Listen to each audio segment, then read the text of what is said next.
All right, guys, how you doing? Ron Raymond here from the Raymond Report, along with Ross Benjamin of Ross Benjamin Sports. How you doing, Ross? Doing great, Ron. Major League Baseball, a week in the books. Now we got the NBA starting tonight and the NHL on Saturday. Exciting times after 4 months of nothing to do and no challenges. So Yeah, I'm excited. I'm sure you are as well. yeah, it's messing up with my sleep pattern right now. But that's a good thing, right? Yeah. But you know what? And the thing I love about baseball is that the more days that we go, the more data that we get, the better information that we can process with the rain report and the way you handicap. And it's just now we got something to work with, right? Yeah. And you know what, Ross? You showed me some great stats, and we're gonna kick it off right now. And what we've been preaching all along, right? The money management. And I'm just gonna do a screen share right here, and I'll bring up the first one. Do you want the 106 or the greater one first? Well, let's start with the greater one. Okay. Yeah. So we'll do. All right. Do you see that? Yes, I do. And when I say the greater one, if you've been watching our show or listening to our show since we began talking about money line wagering, Ron couldn't emphasize enough that he never goes over minus 150 on a money line wager. Well, you know what? If you followed his advice, you're doing pretty good because in terms of Major League Baseball money line favorites of 151 or greater this season, they're 21-16. That's 56.8%. Now, remember, I brought this up yesterday, Ron. I said sometimes win percentages when it comes to money line wagering can be very deceiving. And this is a perfect example. You're looking at these money line favorites of 151 or greater are 21-16, close to 57%. But betting on those money line favorites this year so far, just playing to win $100 per game on those 37 chalks of 151 or greater, you're down $1,465. Playing on the underdogs in those situations, you're up plus 995. Yeah, so you're basically, you need 15 more winning. You got to go on a 15-game winning streak if you're going to continue that pattern betting, and then with the underdogs or the 995, it's good money management. And I think, and again, you got to remember, this is where we tie everything in with the sports betting index, and you have to have your finger on the pulse of the industry and what's coming in. And we'll get into that just after this here. But Ross, to me, it's sound business fundamentals. Scroll down all the way to the bottom there, Ron, if you can, please. Yep. And you'll see yesterday, for example, there was 6 games that fell into that category, and those favorites went 3-3. But look at the money you lost. On the losers, you're minus 220. minus 180 and minus 200. That's minus 600 if my math is correct. Yep. And then you won 300 on the 3 winners. So yesterday, those chalks of 151 or greater went 3-3, 50%. Yet at playing to win $100 a game, you lost $300. So again, guys that are giving you big favorites out there, and I don't want to criticize anybody, but I got to cross the line a little bit here, Ron, if you allow me to, okay? Handicappers. Be nice, Ross. I'm trying to really choose my words carefully here. Yeah. There are handicappers out there that are selling their picks online that consistently are giving you big favorites with the idea that they're supposed to win, and you're not going to be able to decipher the fact of why they're giving you a 160, 170, or 180 favorite as opposed to the rest. So just keep an eye on that, folks. And if you can learn one valuable lesson from this, this is the surest way to dissipate a bankroll. Yeah. Oh, why do you think the sportsbooks are always promoting bonuses, right? I hate bonuses. We'll have to do a show on bonuses. Exactly right. I mean, I can't. And that's one thing I'll recommend to our viewers. Don't ever sign up with a bonus. Just put your money in and don't, like, for me personally, Ross, I don't recommend bonuses, because what happens if you go on a losing streak, or they want you to roll it over 10 times, before you can cash out. And to me, it just favors the house. And well, yeah, and again, Ron, you mentioned money management, and the books know that. They know that the majority of people out there, probably better than 90% of the people that bet on sports every day, have little to no money management skills. No, and it's not to their mistakes, or the novice gambler doesn't know. He's just getting in, or he's coming off fantasy. And this is why we always say, right? Sports betting and fantasy sports is like Coke and Red Bull. Yeah. Because you get on fantasy sports, there's so much. It's like sports betting on Red Bull, because there's so much you can bet on with all the athletes and all the stats. Where in sports betting, it's win or lose on one game, or a team, or an over under. There's other I'm not a big in game bettor. I know that you see a lot of people bet 5 innings or props. I can't. I'm not a prop. I'm not either, Ron. Yeah, I just stick to the basic of fundamentals. Yeah. Stick to what you do right, because at the end of the day. Go ahead. I'm sorry. Yeah. At the end of the day, you want to enjoy this, and there's 2 moods in betting: winning and losing. And I tell you one thing: I love being on the winning side of betting. Losing sucks. Yeah, it certainly does. I mean, if you were an athlete in your life, which you were, and I was, it's like we didn't get a trophy for just participating. No. The emphasis when we were young was win. You got a pat on the back when you won, and you're supposed to be disappointed when you lose, and that carries over to sports betting.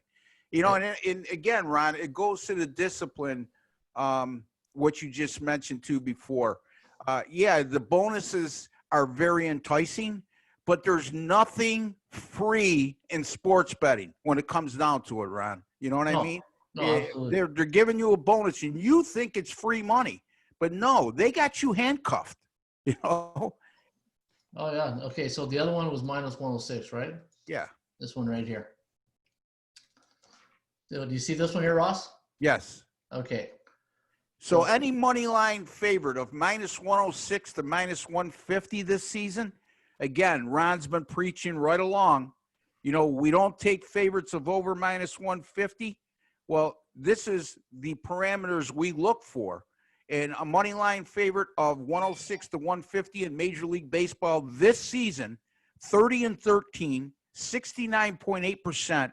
And betting on those favorites to win $100 a game, right now you'd be up $1,331. Betting against them, you'd be down $1,461. Case in point. Yeah, no, it's and again, folks, proper money management, handicap your games. Follow the markets like we talk about all the time. We're going to go right into this right after this here, the sports betting index, where it's like the stock market, right? Like today I saw in the stocks were at opening, they were going to be down. I don't know what it is now, but it's a negative feeling, right? And the thing is, favorites can't win forever. And whenever, and do you got any more to add on this, Ross? All the way as far as this document here. No. Okay, because I'm going to jump right into the, I'm going to do a screen share here, and I'm going to go right into today's sports betting index. And I think it's, let's go right here, screen share, and let's go to dashboard. And folks, if you're a member of ATSstats.com, this is how you navigate through the site. You go to dashboard, go to SBI, which stands for Sports Betting Index. Can you see this, Ross? I just want to make sure. I can, yes. Okay, perfect. So the viewers can see. Now, what we do here in this feature at ATS Stats is we feel the temperature of the sports betting market to see what's coming in. And like Ross says all the time, think like a bookmaker. And look at this. Since the beginning of baseball season, 67.3% of the favorites have come in. Now, that will not happen forever. And if you look at down here, we do it by the daily. And you can see we started off with the favorites winning, and then we had a couple of running days for the it's always like a checkers board when I look at this here. It's like, 2 favorites, $200, but we're on a 3-day run of favorites, Ross. Yeah. And 10-4, 10-4, 5-4, so 25-12 to the favorites, and on a 7-day average or the 3-day average, 66 and 34%. You know what? What goes up must come down, and we're in a bull market. And the thing is, trying to, it's like catching a fallen knife here, when to get off this, because it's going to be like, okay, we're in a bull market, but when is this going to end? And one thing, Ross, that I do from a business practice and a handicapping practice, if I don't like the sheet, or there's a mentality of perception versus reality we always talk about, knowing that if I feel that, this eventually, the house of cards is going to fall on the favorites, I'm going to bet totals. I'm going to, get off the size, and I'm going to go to totals until I get back to a fair market value. And for me, a fair market value is between 42.8 and 57.1% on the, say, the 3-day average. And to me, like here, if you look at the 3-day average here on the over-unders, the yellow means we're in a neutral market. All this green here favors the sportsbook because he's got you. He's got you by the short and curlies right here. Yeah, because he knows that it's easy at this point. Yeah, he can, and he's got the thing is, he's got the adjuster, and you know what that is? You can play with the money line. Yep. And you can adjust your mood or your mindset by playing with the numbers, where you're like, hey, I'm not getting into that game with you. I'm going to go right to the totals because look at this. We're in a 50 market value. You have no the public incentive or public perception or sentiment out there is balance, and that's 7-7 yesterday, right on the totals, Ron? Yeah, 7-7, 5-9 the day before. See, when you see a bit of a checkered, like it's not as chick right here, like you're playing checkers, But it's you look at here, to me this indicates maybe it's the time to go totals. Now, Ross, you had a great day yesterday. You went 3-0 with your member selections. Yeah. And I went 2-1. The only loss I had was Sonny Gray. I was debating all day between Sonny Gray or the total, but I thought Kyle Hendricks could hold his own. But that grand slam in the 5th really crushed that play. But hey, you know what? Great day for you. 3-0. You had the White Sox. I believe you had Washington on the money line. Washington on the money line, the White Sox, and Cincinnati. I had I backed Sonny Gray yesterday. Yeah, good for you. Great. So, and 5-1 ain't bad for two guys. I'll take 2-1 every day as well. Hey, Ron, can I make a I got a question for you here. Yeah, sure. And I think the viewers, it would be beneficial for them to hear your answer. Yesterday, for example, the favorites were 10-4, and I just alluded to the fact that money line favorites of 151 or greater were 3-3 yesterday, which would have made money line favorites of 150 or less 7-1 yesterday. Yeah. Now, when you see, I think what you touched upon is when you start to see these kind of trends that must go, what goes up must come down a little bit. Yeah. You're hinting that these not small favorites, but reasonably sized favorites are eventually not going to hold serve the way they've been going now at 69.8%. Correct. And also these big favorites, so people don't fall in love with betting big underdogs, that number will level off as well. And this is why you're indicating this is the time right now you might want to focus on totals. Is that what your message is? Absolutely. And that's the same reason, the exact reason why is because if you've done well with and the thing is, if you're betting favorites, there's a mindset that you feel better, there's no risk. Like it's betting favorites, low risk. But when you bet underdogs, it's high risk. Like yesterday I had San Francisco, 6-2. We talked about this earlier. I'm on the East Coast. That's a West Coast game. I feel better going to bed knowing that 6-2 I'm losing. I got nothing to win at this point, right? Yeah. To lose more, right? I'm already losing. Waking up to not even having my coffee first with a nice win, it puts a little spring in your steps to wake up, right? Oh yeah. Yeah, but just with that mindset, just knowing that the favorites are coming in, you got to be careful. And to me, at the beginning of a season of any sport, I always find, and I'll probably do some research on this, I always tend to like the home teams out of the gate because there's that home feeling of, you want to do well for your fans. And in the Rain Report, Ross, we talk about A, B, and C type teams. A type teams are 60% or higher type teams. B type teams are 50 to 59 point teams. Those are your average Joe teams. And then you got your your losing teams with 49.9% lower. Those are your non-playoff normally type teams, unless you're playing in the CFL. Where a 5 and 12 team can be playoff contender. Unless there's 16 teams going to make the playoffs out of 30 in Major League Baseball. So a day like today, we got limited games. That are some games that are we still got a lot of games, but there's some teams not playing. I'm looking at totals today. Because the favorites have, they've done what we've asked them to do in the last 3 days. So it's just buyer beware type thing in the market. Yeah, makes sense. Yeah. All right, so let's get to the forecast, Ross. Let's talk some baseball here. Washington Nationals taking on the Toronto Blue Jays. Now the Jays here, 142 favorite, over/under set at 9.5. ATS forecast leaning with the Nationals here, 3.02, 2.77. The over/under at 5.79. So it likes a low-scoring game from 20 previous generated matchups. Now Hyun-Jin Ryu getting the nod here today for the Jays. Now the last 3 games for the Jays have gone under. The last 4 for the Nats have gone under. So you see where the mindset of the public could be here, Ross, today. They could be thinking under because they see that the last 7 games combined have gone under. But be careful. The Kogo's at 88%. And again, what goes up must come down. And I think I don't know. I still got the jury's out on this one, but I do like Hyun-Jin Ryu going here for the Blue Jays. Hyun-Jin Ryu has done very well against Washington in his career. Remember, he's been with the Dodgers previous to this year, so he's had plenty of opportunities. As a matter of fact, this current Washington national lineup, the position players are 17 for 90 in their career against Hyun-Jin Ryu. That's a 189 batting average.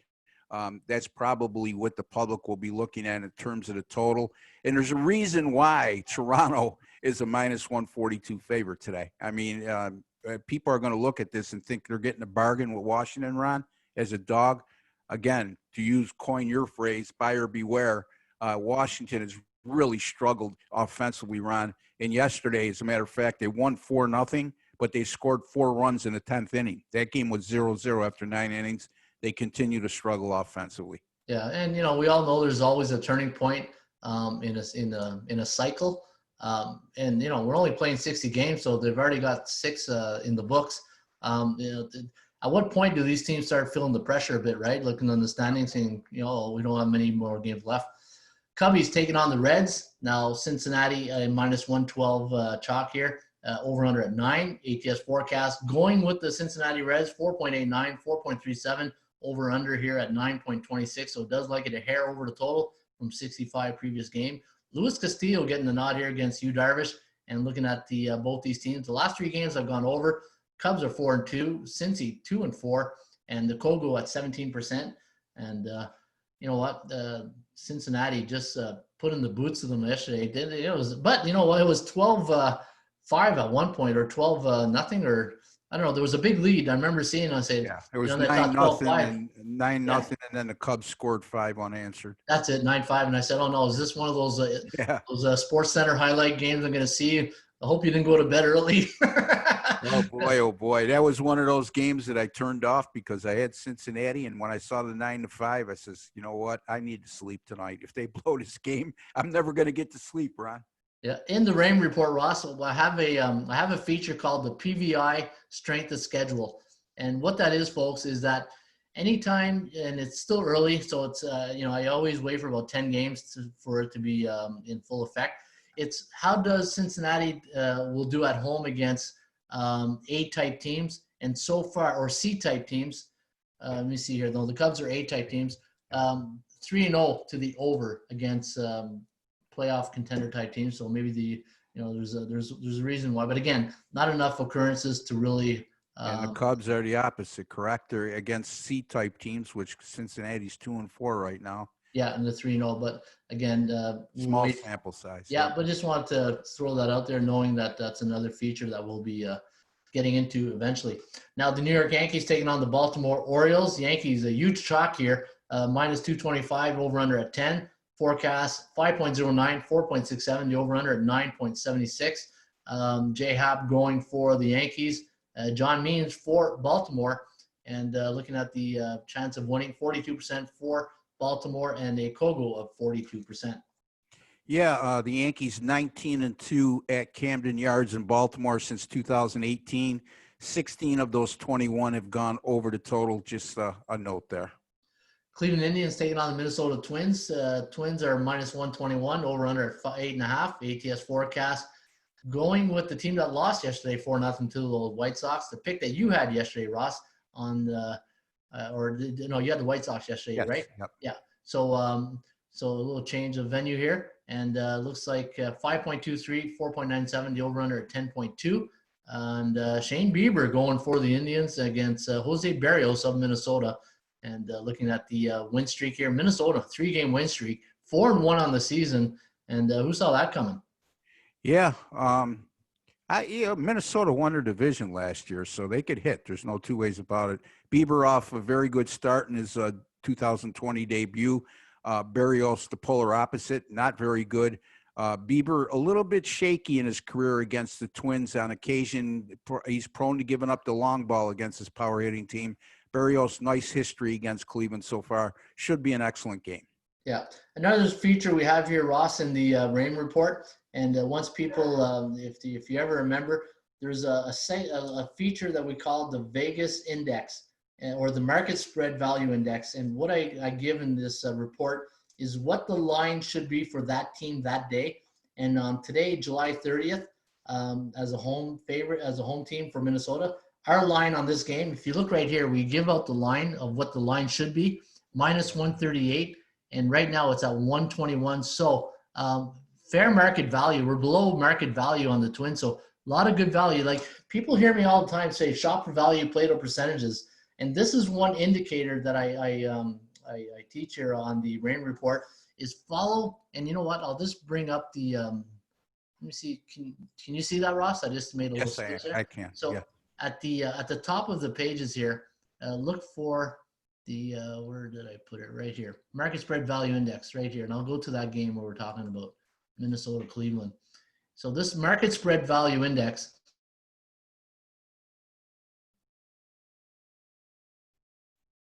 you're taking, and right here we had, okay, now it's up to minus 142. Okay, so minus 142 is the market value, and then we're getting 121. So a lot of value today on the Minnesota Twins. And because it's still early in the season, we still got some programming hiccups here. But 138, 142 is it should be 142. We'll always take the Rain report one, but Yep. a lot of good value here on the Minnesota Twins. Yeah, no doubt. I mean, I'd love to talk to you someday on how you come up with that market value, because to me, that's one of the strongest tools you have. Yeah, it's money management, right? It's one thing that we don't talk enough in this industry about is because make 10 bets, and if you lose 7 of them, you won't be making 3 more. Yeah, and then there's within that realm too. I mean, you got to look at how you lost those games. My big thing, Ron, if I could just add this, is when I lose a game, when I assess it the next day, I say, okay, what did I miss anything? Would I make that same exact play under the same identical circumstances today that I made yesterday? Yeah, and if the answer is yes, you're not tweaking much. Okay. You might have blown a 5-1 lead in the 9th inning. Okay. You were on the right side. The probability of blowing a 5-1 lead in the 9th inning is very low. So to me, I'd make that same play again the next day. Does that make sense? Absolutely. I always say the final score is my greatest teacher, because I can go back and see exactly what I missed and how to improve it. Right. But it has to be with more occurrences. Like, one occurrence is not a reason to go back to the chalk, the drawing board, and reinvent the wheel. If you're 3-7 and you're losing, or you need to take a timeout and look at what the hell you're doing. Okay. Absolutely. But if you're losing, if 6 of those 7 losses were by 1 run, chances are you're just unlucky at that time. That's all I'm trying to say. Yeah, absolutely. Boston Red Sox taking on New York Mets. What a seesaw battle this was last night. 6.67, 4.17. Computer thinks is going to even out the series here, the home and away. Over under at 10.84. So looking at Martin Perez going against Steven Matz here today. And we're looking at the value index at minus 130 on the Mets. So a bit overvalued here at 145, but 67% chance for Boston here, sending Martin Perez against Steven Matz. Again, Boston's pitching, Ron. It's 5 straight games. They won yesterday, yes, but they've now gone, I believe, 5 straight games, giving up 6 runs or more. Right. Tampa Bay taking on Atlanta, minus 139. 8.5 is the over-under. ATS forecast liking Atlanta 5.36, 4.88. Over-under at 10.24. You know what? It's going to be another good game here, and this is where I talked about earlier in the broadcast about the favorites and home teams. This is where I like Atlanta as a home team again. Yeah, and with the dog barking in the background, I would take the dog here. Yeah, home studios, right? Yeah, sometimes you just need to leave the numbers out and go with an omen. What dog? That's my button, my prop button. Yeah, but new puppy in the house. Yeah, he's only 5 months old, but he's a handful. Gotta have a little fun along the way, Ron. You know what I mean? Oh, keep me more active, that's for sure. So looking at today's game, Kogo at 38%. So maybe the under is. Yeah, look at that. The value index there, though. The line right now is Atlanta minus 139.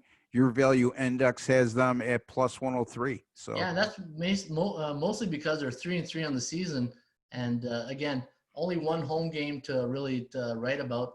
And then, and just in a little short nutshell here, a lot of the value index is based on the home and the away lines and the averages, and you take the winning and losses. There's a little formula that I use. Gotcha. But splits. Yep. Yeah. Kansas City taking on Detroit. Now the Royals minus 129 to over under at 10. ATS forecast liking KC here 7.09, 5.07. The over under at 12.16. And you know what? 67% chance of winning for KC here. 5-4 loss, a game where I think they were winning like 4-2 or something like that. No, the Royals were up 4-0 at the end of 2.5 innings. So they were my free play yesterday. Tough loss.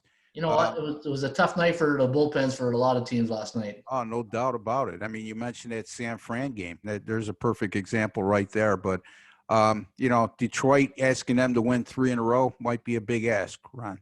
Yeah, you're so right. I'm thinking of the starting pitcher. Chris Paddock must have been in the clubhouse throwing things around, no doubt. Knowing you got a 6-2 win. And and the Padres bullpen hasn't been that bad up until that point. So go figure. LA taking on the Diamondbacks. This was Arizona and Texas was a crazy game yesterday. But, LA, this is now, we talked about this in our podcast sometimes, Ross, the emotional letdown. You're coming off a big series against Houston.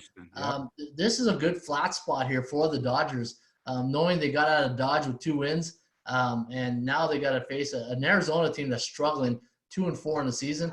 To me, Ross, I think this is a great underdog spot here for Arizona, sending Robbie Ray against Ross Stripling. Computer doesn't agree, though, 4.76, 4.29, but over under 9.5. But if you ask me, I think the computer is a chalk eater. Yeah, well, you look at the COW, though. The computer likes Arizona. So the bottom line is brilliant minds think alike, because it's exactly what I was thinking when I was handicapping this game this morning. And just to note, Ross Stripling has struggled against Arizona in his young career. So just keep that in mind when you handicap that game. You got Seattle taking on the LA Angels, minus 250. A lot of chalk right there for Dylan Bundy. When I think of minus 250, I'm thinking of a Kershaw. I'm thinking of a Garrett Cole. Dylan Bundy doesn't really come to 250 in my, the top of my head, or against Marco. I think there's more to play against Marco Gonzalez here. Computer liking the Angels 6.73, 3.31, the over-under at 10.04. Kogo here, Ross, at 21%, so it does like this game to go under the total. What do you think? You know what? I would be careful with that big favorite again. I know that they've been losing at a rate that just can't continue, but Marco Gonzalez has had a pretty good history against the Angels in his young career. Oh, okay. San Diego taking on the Giants. Good, revenge spot here off a tough loss night for the bullpen of the Padres. 3.2, 1.8, the over-under at 5. Kevin Guzman going for the Giants up against Dinelson Lamet. Yeah, I like that kid, boy. This Lamet. Keep an eye. Lamet, yeah. He's a power pitcher, Ron, and right now, if you look at the career numbers of active San Francisco Giants position players, small sample size, but they've only gone 1-17 in their career against Dinelson Lamet, and I hope I'm not butchering that name. Yeah. If we do, we apologize to the Lamet family. All right, the Kogo, 67%, so it does like this game go over the total. Now, Ross, we got some NBA action tonight. I wish I had that NBA music to cue in right here. Spruce it up a bit. Hey? Spruce it up a bit, Ron. Spruce it up a bit. Let's get some hoops in here. Now, New Orleans Pelicans, -2.5 tonight against the Utah Jazz. The over-under set at 220. The forecast liking the Jazz here, 113.27, 111.13. The over under 224.4. So it does like this game to go over the total. Zion Williamson is back and is going to have his hands full here with the Jazz. Now looking at the chance of covering. Now in baseball, we talk about the chance of winning, but in basketball, the COC, and you're not going to get me to spell that abbreviation. Yeah, is a 61% chance of covering for the Jazz and only 24 for the New Orleans Pelicans. The last 3 games prior to the break, the last 3 games for the Pelicans went under. You know what, Ross? This is going to be an interesting match. Looking at the value index here, we have the Pelicans at plus 0.83. It's almost like a pick 'em or -1. So they're a bit overvalued. And I think the Jazz here, minus 3.21. So we're getting a really live underdog here with the Jazz. I'm leaning with the Jazz here tonight at plus 2.5. I'm scratching my head with this total, Ron, because you look at their previous 3 matchups this season, real high-scoring games, and both teams just shot the lights out in every game. So I think the total scores in the 3 games averaged over 250 a game. So I'm going to take a look at it. It can't be that easy. So I got to look further into that. I'm miffed by that total because really there's no key players out for either team. And the history is shown the pace of the 3 games were very quick, Ron. And the shooting, like I said, both teams shot blistering hot in all 3 of those games. Hey, maybe the bookmakers know something we don't, right? Yeah, exactly. Yeah. So, and the highlight game of the night, LA Clippers taking on the LA Lakers. Lakers are -1.5. It's hard to say home favorite because everybody's a neutral. Let's say neutral court favorite. 217 a hook is the over under. The last game prior to the break, the Clippers won 131-107, and the Lakers tonight -1.5. 106.42, 103.97. The over under at 210.39. Looking at the chance of covering for both teams, very low, 38%, 40% for the Clippers. Now, the value index here on LA Clippers is 6.52 and 7.44 for the Lakers, who are normally, that's the spot where we would have them in here. You're getting good value on both teams. Anytime you get LeBron or Kawhi at pick 'em type money, and this is maybe a line where you buy the extra, the money and you spend 120. This is like be betting like a baseball line of 120 to 130 if you want. Yeah, Ron, if I could interject though, that line went from -1.5. I think it's -4.5 now, if I'm not mistaken. You want to look at that so we don't misinform the listeners. The Clippers got like 3 key players out of the lineup tonight. Okay. We'll have to check out that. Yeah, I don't know if I'm correct on that, but I'm pretty sure that's what I saw. Hold on 1 second. Let me look here. Let me just get the latest line here. Yeah. Okay, it could be because 7:30. Yeah, maybe. But according to our feed, it's 1.5. But you could be right. But looking at the score in this game, I still like the under in this game, 210.39. Yeah. The over under 217. And I'm gonna take the under tonight, Ross. In this game. Yeah, 3 straight. They played 3 times this year. All 3 games went under the total. But keep in mind, all 3 of those totals were in the low to mid 220s. So the lines maker has made an adjustment here. I think it's like 215.5 right now. Okay. So yeah, Yeah, you're right. 4.5 at bookmaker and 216.5. So okay. Yeah. Hey, day one of the Yeah, but Ron, in your defense, that's not money induced. That's, you look at the key players out for the Clippers tonight. I think they're losing about better than 30 points per game out of guys who are out tonight. Lou Williams being one of them, who's a great player off the bench. So, yeah, I mean, in that total also has been adjusted because of the players that have been out. But again, if you look at the 3 games during the regular season, Ron, or so far, again, with these 2 teams, all 3 of them have gone under, but they all hovered around 212 to 215 points scored per game, and the totals were all in the 220s. So again, the lines maker made an adjustment here. Yeah, no, Williams out. Patrick Beverly, game time decision. Reggie Jackson, Terrence. Looking at some of the Montreal Errol. Which he's a key player, and Lou Williams is a double-digit scorer. So there's some factors there. So again, the 1.5 to 4.5 isn't money induced more than it is an adjustment based on availability on the rosters. Yeah, Rondo's out, obviously, with the injury. Yeah. Antonio Davis, I saw last night he was going to play. Yep. And Caldwell Pope, game time decision. So, again, we talked about this in so many shows that we're dealing with a COVID-19 situation where each day you got to wake up and look at the newswire because, Groundhog Day. Exactly. And when you look at the head-to-head matchups prior to this, you got to see, because there's some players that have opted out of the season, opted not to return because of the health crisis. So, no, correct. It's nothing we've ever had to deal with before, Ron, but nothing. No, it's like they say in hockey, adjusting the fly, right? Exactly. So, Ross, do you have any free plays here tonight? You'll be able to get my free play by going to Ron's site early afternoon, mid-afternoon. I'll have a video up on Ron's site with a free play in Major League Baseball tonight. I will have an NBA play tonight on my website and at atsstats.com. As Ron alluded to, I went 3-0 with my Major League Baseball paid selections yesterday.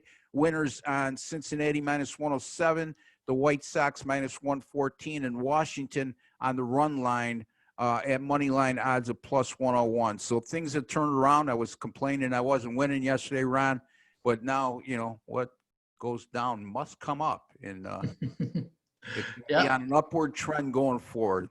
Right on. And again, I'll have my free play at the website along with normally I have 3 selections that I give out, and you can get that each and every day right here at atsstats.com. For Ron Raymond, he's Ross Benjamin. Hopefully you guys enjoyed today's show. This was the Raymond Report with Ross Benjamin. We covered the MLB and NBA, and you can find this show each and every day on our YouTube channel or anywhere you download your favorite podcast. Give us a like. Give us a like, Ron. For sure. Shop for value, play those percentages. We'll see you back here shortly with another Raymond Report.